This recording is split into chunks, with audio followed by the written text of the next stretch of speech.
السلام علیکم ورحمۃ اللہ وبرکاتہ۔ بسم اللہ الرحمن الرحیم، الحمد للہ رب العالمین، والصلاة والسلام علی سید المرسلین وعلى آلہ واصحابہ اجمعین ومن تبعهم بإحسان ودعا بدعوتهم إلى يوم الدين. أما بعد، فقد قال رسول الله صلى الله عليه وسلم: يقال لصاحب القرآن اقرأ وارتقي ورتل كما كنت ترتل في الدنيا فإن منزلك عند آخر آية تقرأوها. رواه أبو داود رحمه الله تعالى. حضرات گرامی قدر، صدر محترم، مہمانان عظام، سامعین کرام،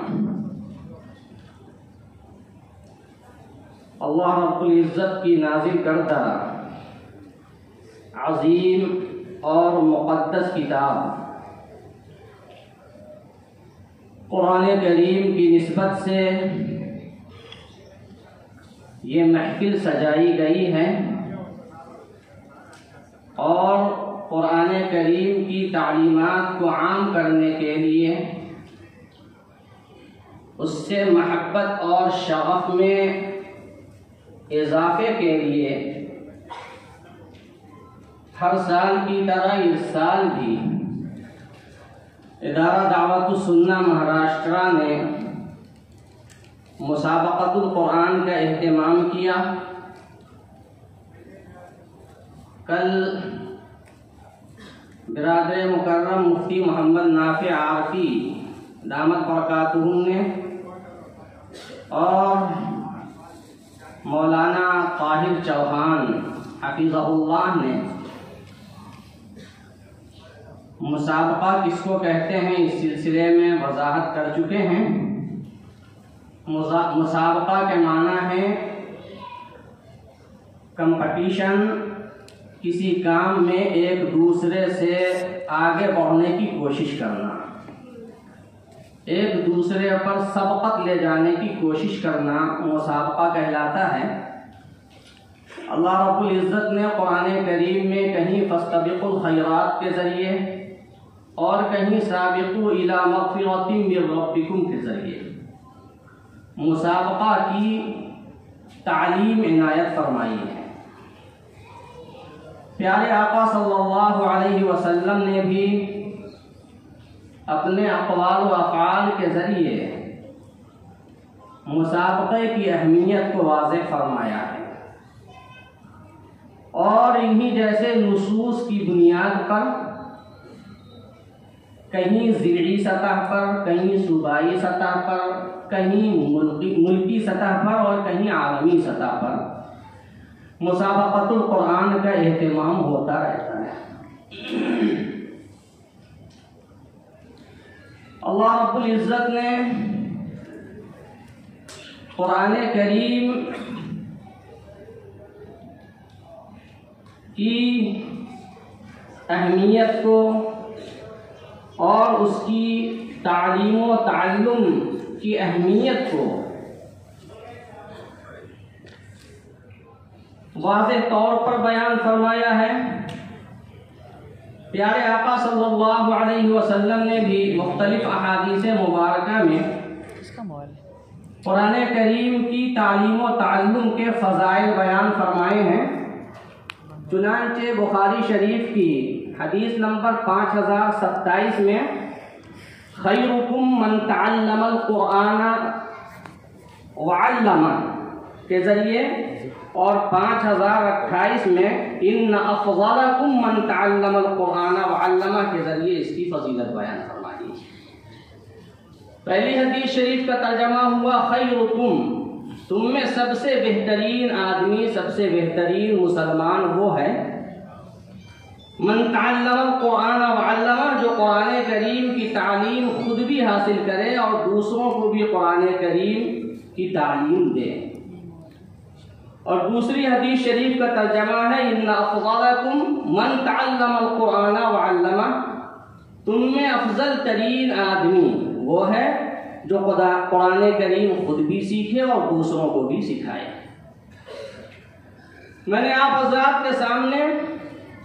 ابو داؤد شریف کی حدیث نمبر 1464 بھی سنانے کی سعادت حاصل کی۔ پیارے آقا صلی اللہ علیہ وسلم نے اس مبارک حدیث میں ارشاد فرمایا یقال لصاحب القرآن، تو وہ صاحب قرآن ہے۔ صاحب قرآن سے کہا جائے گا اقرأ وارتقی، پڑھتے جاؤ اور جنت کی منزلوں پر چڑھتے جاؤ۔ اور آگے کہا جائے گا وَرَتِّلْ كَمَا كُنْتَ تُرَتِّلُ فِي الدُّنْيَا، ٹھہر ٹھہر کر تجوید کی رعایت کے ساتھ قرآن کریم کی تلاوت کرو، جس طرح تم دنیا میں تجوید کی رعایت کے ساتھ قرآن کریم کی تلاوت کیا کرتے تھے۔ علامہ جزری رحمۃ اللہ علیہ وغیرہ نے ترتیل کا معنی تجوید لکھا ہے۔ معلوم یہ ہوا کہ اللہ کے یہاں قرآن کریم کی وہی تلاوت معتبر اور مقبول ہوتی ہے جو تجوید کی رعایت کے ساتھ ہو، الا یہ کہ زبان میں لکنت کی وجہ سے یا عمر کی زیادتی کی وجہ سے زبان میں لڑکھڑاہٹ آ جائے اور وہ تجوید کا پاس و لحاظ نہ رکھ سکے تو وہ ایک استثنائی صورت ہے، ورنہ اگر کوئی عذر نہیں ہے تو قرآن کریم کو تجوید کے ساتھ پڑھنا ہے، تجوید کی رعایت کے ساتھ پڑھنا ہے۔ تو رسول اللہ صلی اللہ علیہ وسلم نے ارشاد فرمایا کہ یہ بھی کہا جائے گا کہ تجوید کی رعایت کے ساتھ پڑھو جس طرح تم دنیا میں پڑھا کرتے تھے۔ اور آگے ارشاد فرمایا یہ بھی کہا جائے گا فَإِنَّ مَنزِلَكَ عِنْدَ آخِرِ آیَةٍ تَقْرَؤُهَا، تمہاری منزل وہی ہوگی، تمہارا ٹھکانہ وہی ہوگا جہاں پر تم آخری آیت پڑھو گے۔ اب اگر کسی کو پورا قرآن یاد ہے اور وہ آخری آیت پڑھے گا تو آخری منزل ہوگی، کسی کو ایک منزل یاد ہے، دو منزل یاد ہے، ایک پارہ یاد ہے، آدھا پارہ یاد ہے، تو جتنا پڑھے گا جہاں پر وہ ٹھہر جائے گا وہی اس کی منزل ہوگی۔ اور ایک حدیث شریف میں پیارے آقا صلی اللہ علیہ وسلم نے ارشاد فرمایا، شیخ حاکم رحمہ اللہ نے اسے صحیح قرار دیا ہے کہ من اہل القرآن فلیس فوقہ درجہ، کہ صاحب قرآن کا اتنا بڑا اور اونچا مقام ہے کہ اس سے آگے کوئی اور منزل نہیں ہوتی۔ یعنی قرآن کریم کا حافظ ہو یا قرآن کریم کو پڑھنے والا ہو اور قرآن کریم پر عمل کرنے والا ہو، تو ان میں جو سب سے اونچے درجے پر ہوگا قرآن سے نسبت رکھنے والا، اس سے آگے کسی کا مقام اور مرتبہ نہیں ہوگا۔ اس سے یہ سمجھ میں آتا ہے کہ قرآن سے شغف رکھنے والے کا مقام، قرآن سے محبت کرنے والے کا مقام، قرآن کی تلاوت کرنے والے کا مقام، قرآن پر عمل کرنے والے کا مقام اور مرتبہ، اور اس کی جو منزل ہوگی وہ پیارے آقا صلی اللہ علیہ وسلم کو جنت میں جو درجہ ملے گا، جو منزل حاصل ہوگی انہیں، اسی کے آس پاس ہوگا۔ تو بہت اونچا مقام ہے۔ اسی مقام کو حاصل کرنے کے لیے اور اسی مقام تک پہنچانے کے لیے مسابقۃ القرآن کا اہتمام کیا جاتا ہے۔ الحمدللہ برادر مکرم حضرت مولانا محمد شاہد ناصری الحنفی دامت برکاتہم نے ادارہ دعوت السنہ کے پلیٹ فارم سے 25 سالوں سے مسلسل مسابقے کا اہتمام فرمایا ہے، اور ہندوستان میں جن حضرات نے مسابقے کا اہتمام کیا ہے ان میں برادر مکرم کو اولیت اور سبقت حاصل ہے۔ بڑے بڑے علماء کرام یہاں تشریف لائے اور انہوں نے کلمات تحسین و تبریک پیش کیے۔ موجودہ دور کے بزرگ عالم دین محسن الامہ، آل انڈیا مسلم پرسنل لا بورڈ کے صدر حضرت مولانا سید محمد رابع حسنی ندوی دامت برکاتہم نے، اور گزرے ہوئے علماء میں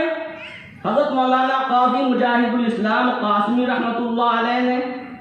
مفکر اسلام حضرت مولانا سید ولی رحمانی رحمۃ اللہ علیہ نے، اور ہاسوٹ کے حضرت مولانا مفتی عبداللہ صاحب مظاہری قدس سرہ نے، ان تمام حضرات نے اس کام کو سراہا ہے، اور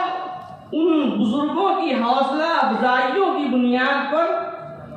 اللہ کے فضل و کرم سے یہ تسلسل کے ساتھ مسابقے کا سلسلہ جاری ہے، اور